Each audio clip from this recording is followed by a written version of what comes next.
Իհարկե արդյունքները ոչ գոհացնող են, իսկ խնդիրները բազմազան են, ինչ-որ կոնկրետ չկա, գիտեք, ինչ ես մի խնդրի, մենք հիմա նաև արդեն ես ինչպես նշել էի, որ յուրաքանչյուր խնդիր, որ արդեն սկսում է մտահոգել, մենք զբաղվելու ենք անկախ նրանից դա ֆուտբոլ է, ըմբշամարտ է, ծանրամարտ է եւ այլն, եւ այսօր մենք մոտ արդեն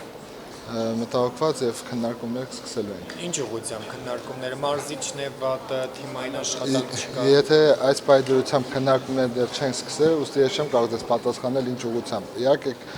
հրավիրենք իրական ֆուտբոլի մասնագետներին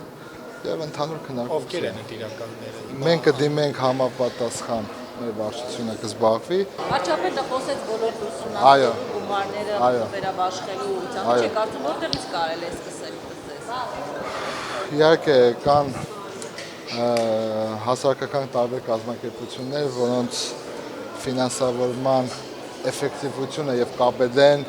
պետք է ուսումնասիրել եւ տալ վերջնական արդյունքներ։ Եվ մասնավորապես նաեւ պետք է նշել, որ այն պոակները, այն մարզադպրոցները, որոնք չունեն բազաներ, այսինքն չունի դալիճ, որ մարզվի, պետք է խոշորացվեն, վերախմբավորվեն եւ այդտեղ կունենանք տնտեսություններ։ Ժողովուրդ, մի րոպե Հայկո միջոցները կներգրավեն այդ գործընթացում։ Մենակ մի բան խնդրեմ, էլի մի բրդեք, էլի։